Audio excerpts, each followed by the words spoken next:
श्री शिवाय नमस्तुभ्यम दोस्तों।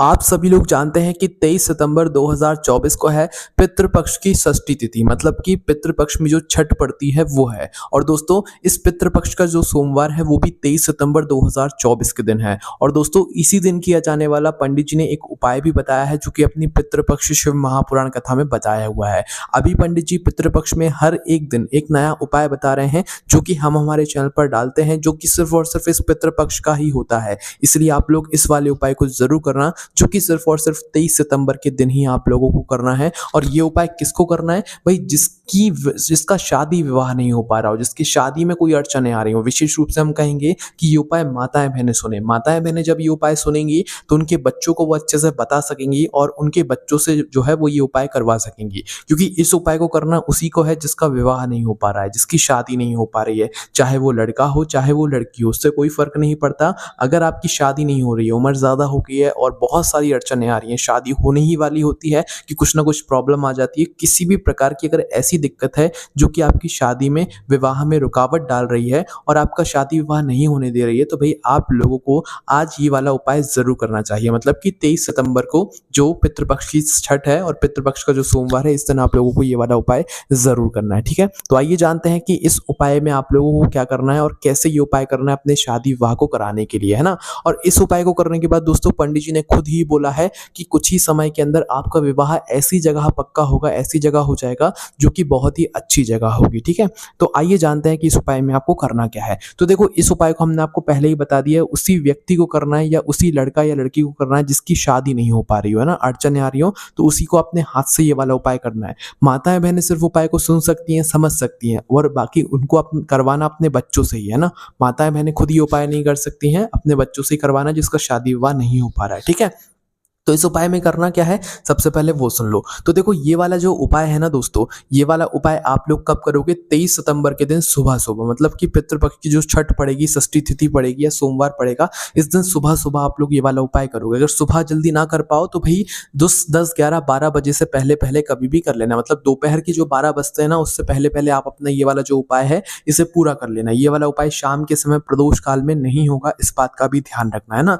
तो अब जानते हैं कि इस उपाय को करने के लिए हमें कौन कौन सी सामग्री यहाँ पर चाहिए पड़ेगी। तो सबसे पहली चीज दोस्तों, जो ये वाला उपाय है ना, ये एक लाल फूल और एक सफेद फूल वाला उपाय। अब आप ये बिल्कुल मत समझना कि ये पहले वाला उपाय अलग था, पर ये उपाय पंडित जी ने अपनी पितृपक्ष की शिव महापुराण कथा में बताया और अभी ही बताया हुआ है ना, तो इसलिए ये नया उपाय है ना। तो भाई इस एक लाल फूल और एक सफेद फूल वाले उपाय में सबसे पहले तो आप लोगों को इसमें एक लाल फूल लेना पड़ेगा, है ना, क्योंकि उपाय के नाम में ही आपको समझ आ गया होगा। तो इस उपाय में शादी विवाह जिसका ना हो रहा हो, भाई उसको सबसे पहले एक लाल फूल लेना है। लाल फूल कौन सा लोगे?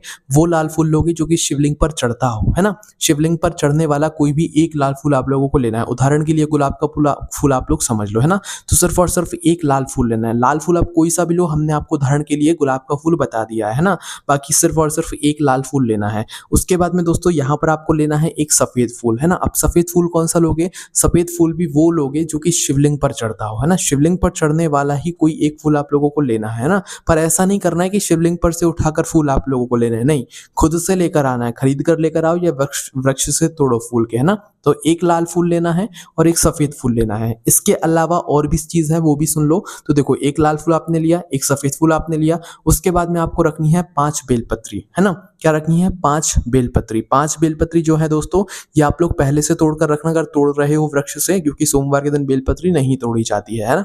उसी तरह से दोस्तों, अगर आप खरीदना चाहो बेलपत्री तो खरीद कर भी ले सकते हो। तो यहाँ पर आपको कुल 5 बेलपत्री चाहिए, जो कि कटी पिटी नहीं होनी चाहिए, साबुत होनी चाहिए ना। तो 5 बेलपत्री यहाँ पर आप लोग ले लेना। उसके बाद में दोस्तों 1 लोटा जल, है ना, 1 लोटा जल भी यहाँ पर आप लोगों को लेना पड़ेगा।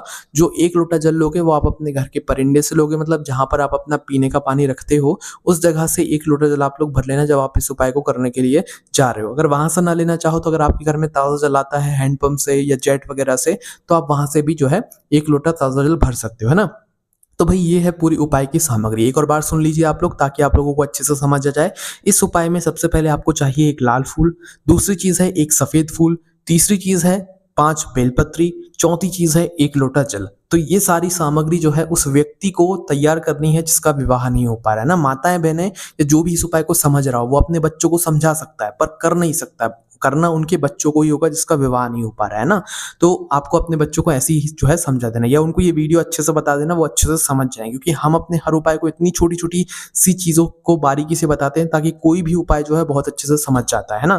तो भाई करना क्या है, आप लोगों को 1 लाल फूल, 1 सफ़ेद फूल, 5 बेलपत्री और 1 लोटा जल तैयार कर लेना है और 23 सितंबर के दिन मतलब कि सोमवार पितृपक्ष को या इस पितृपक्ष में जो छठ पड़ रही है, षष्ठी तिथि पड़ रही है, इस दिन सुबह-सुबह जितना जल्दी हो सकता है उतना जल्दी कोशिश करना सुबह, और बाकी 12 बजे से पहले-पहले कभी भी, है ना? शुद्धता का ध्यान विशेष रूप से रखना जब आप उपाय कर रहे हो, ठीक है? तो शुद्धता का ध्यान रखते हुए आप लोगों को क्या करना है, अपना ये सामग्री तैयार करके आपको पहुँचना है अपने ही घर के पास में जो शिव जी का मंदिर हो। कहाँ पर? जो शिव जी का मंदिर आपके घर के पास में हो ना, वहाँ पर आप लोगों को पहुँचना है। शिव जी के मंदिर जैसे ही आप लोग पहुँचते हो, है ना? तो भगवान की सबसे पहले आपको दर्शन करना है। दर्शन करके भगवान शिव जी के मंदिर के अंदर प्रवेश करना है और प्रवेश करने के बाद दोस्तों यहाँ पर हम आपको एक बात बता दें कि जो हमने आपको सामग्री बताई है ना, ये उपाय की सामग्री, अब आप ऐसा बिल्कुल मत करना कि जाते से ही अपना जो 1 लोटा जल उपाय वाला है वो 1 लोटा जल जाकर चढ़ा दो। यहाँ पर हमें पहले जाकर जल नहीं चढ़ाना है। जो हमने आपको सामग्री बताई है, 1 लाल फूल, 1 सफेद फूल, 5 बेलपत्री, 1 लोटा जल, ये सारी उपाय की ही सामग्री है। तो आपको जाते से जल नहीं चढ़ाना है, क्योंकि और तरह जब हम जल चढ़ाते हैं तो हम अपना 1 लोटा जल जाते से ही चढ़ा देते हैं, पर इस उपाय में जाते से जल नहीं चढ़ाना है। तो करना क्या है? तो करना ये है, आप लोगों को भगवान के दर्शन करके आप लोगों को शिव जी की शिवलिंग के पास में आ जाना है ना। शिव जी की शिवलिंग के पास में आकर आप लोग बैठ जाइएगा और बैठने के बाद जो आपकी उपाय की सामग्री है, लाल फूल, सफेद फूल, बेलपत्र और जो 1 लोटा जल है, वो आप अपने पास में रख लेना, ठीक है? रखने के बाद दोस्तों ये जो चीज़ें हैं हमें सभी अलग-अलग जगहों पर समर्पित करनी है, ठीक है? तो सबसे पहले आप लोगों को यहाँ पर निकालना है अपना लाल फूल, है ना? जो लाल फूल आप लोग लेकर आए हुए हो, ध्यान रखना लाल फूल वो होना चाहिए जो शिवलिंग पर चढ़ता हो। उदाहरण के लिए हमने आपको गुलाब का फूल बता ही दिया, गुलाब का फूल मिलता है तो वो भी ला सकते हो, कोई दिक्कत वाली बात नहीं है। तो सबसे पहले आप अपना एक लाल फूल जो है वो अपने सीधे हाथ की हथेली में रख लो, है ना? सीधे हाथ की हथेली में लाल फूल रखने के बाद आपको इस एक लाल फूल को माता अशोक सुंदरी जी वाले स्थान पर समर्पित करना है, ठीक है? किसको करना है? जिसकी शादी नहीं हो पा रही हो, है ना? कोई भी अड़चन आ रही हो तो उसको अपने हाथ से ही उपाय करना है। साइड में अगर आपकी माताएं बहनें कोई भी बैठी हुई हैं तो वो आपको उपाय समझा सकती हैं, पर करना उसी को होगा जिसका शादी विवाह नहीं हो पा रहा है। तो सबसे पहले एक लाल फूल अपने सीधे हाथ की हथेली में रखिएगा और उस एक लाल फूल को सबसे पहले माता अशोक सुंदरी जी वाले स्थान पर समर्पित कीजिएगा। तो ये बात आप सभी लोग पहले से जानते हैं कि जब हम कोई फूल माता अशोक सुंदरी जी वाले स्थान पर चढ़ाते हैं या उपाय में भी चढ़ाते हैं तो फूल का खिला हुआ भाग हमेशा शिवलिंग की तरफ होता है ना। अब दोस्तों ये छोटी छोटी सी जो बात होती है ना, ये आप लोगों को कोई नहीं बताता है, पर हम बताते हैं, क्योंकि दोस्तों यहाँ पर हमें आपको उपाय का फल भी दिलवाना होता है ना। क्योंकि पंडित जी जब कोई उपाय बताते हैं तो हम यही चाहते हैं कि पंडित जी के उपाय का जो फल है वो ज़्यादा से ज़्यादा लोगों को मिले। तो भाई करना क्या है, सबसे पहले आपका जो एक लाल फूल है उस एक लाल फूल को आप लोगों को लेना है और माता अशोक सुंदरी जी वाले स्थान पर कुछ इस तरीके से चढ़ाना है कि फूल का खिला हुआ भाग शिवलिंग की तरफ हो, है ना। क्योंकि जब जलाधारी पर फूल चढ़ता है मतलब कि माता अशोक सुंदरी जी वाले स्थान पर, तो खिला हुआ भाग शिवलिंग की तरफ ही होता है ना, उल्टा करके नहीं चढ़ाते हम यहाँ पर। तो फूल का जो खिला हुआ भाग है, आपके लाल फूल का खिला हुआ भाग, वो शिवलिंग की तरफ करके आपको जलाधारी के बिल्कुल बीचों बीच में जो माता अशोक सुंदरी जी का स्थान होता है वहां पर समर्पित कर देना है। तो एक लाल फूल समर्पित करने के बाद आप लोग अब निकाल लेना अपना सफेद फूल। तो अपना सफेद फूल भी आप अपने सीधे हाथ की हथेली में रखना और सीधे हाथ की हथेली में अपना सफेद फूल रखने के बाद इसे आपको भगवान शिव जी की शिवलिंग के ऊपर समर्पित करना है, ठीक है।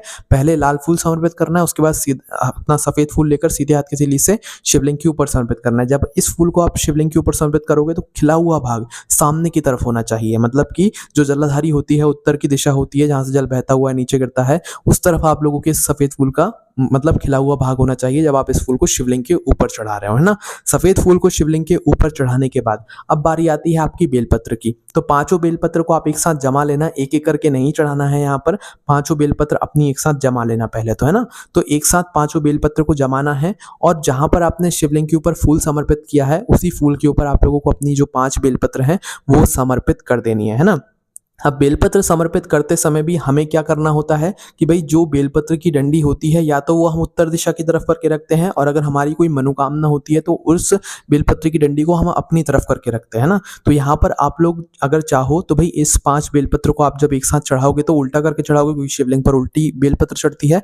तो इस बेलपत्र की जो डंडी का भाग होगा वो या तो आप अपनी तरफ करके चढ़ा देना, या तो आप मतलब जलाधारी की तरफ करके जो है इस बेलपत्र को शिवलिंग के ऊपर चढ़ा देना। मतलब डंडी का भाग जो है जलाधारी की तरफ हो या आप आपकी तरफ, कोई भी एक जगह देखकर आपको पाँचों बेलपत्र एक साथ शिवलिंग के ऊपर समर्पित कर देनी है।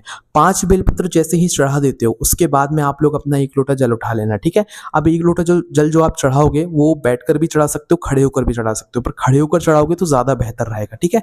तो करना क्या है, अपना 1 लोटा जल लेना है और उस 1 लोटे जल को अब आपको आखिरी में जाकर शिवलिंग के ऊपर चढ़ाना है। जो बेलपत्र आपने चढ़ाई हुई है ना शिवलिंग के ऊपर, उसी बेलपत्र के ऊपर अपना एक धारा से धीरे-धीरे करके आप लोगों को जल चढ़ाना शुरू कर देना है।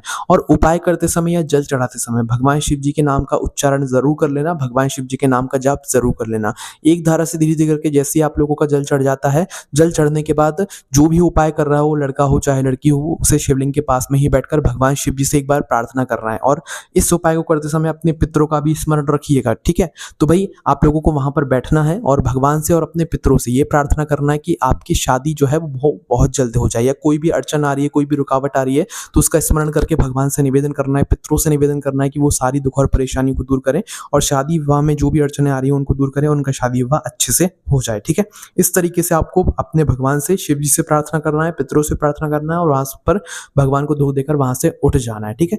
उठने के बाद सीधा आप लोग अपने घर पर आ सकते हो, यहाँ पर आपका ये वाला उपाय पूरा हो जाता है। दोस्तों याद रखना, ये वाला उपाय सिर्फ और सिर्फ पंडित जी ने पितृपक्ष की जो छठ होती है, षष्ठी तिथि होती है, जो कि इस बार 23 सितंबर के दिन पड़ रही है, सोमवार के दिन पड़ रही है, इसी दिन करने के लिए बताया है। इस उपाय को आप और किसी दिन नहीं कर सकते और इस उपाय को करने के बाद जिसका भी शादी विवाह नहीं हो पा रहा होगा, उसका शादी विवाह ज़रूर होगा। आप लोग लिख कर ले लो। हमने आपको उपाय बहुत बारीकी से समझा दिया है। कोई भी समस्या आती है आप हमसे कमेंट करके पूछ सकते हैं। हमारी वेबसाइट भोलेनाथभक्ति.com पर भी आप लोगों को ये उपाय पढ़ने के लिए मिल जाए। ओम नमः शिवाय, जय भोले बाबा, श्री शिवाय नमस्तुभ्यम।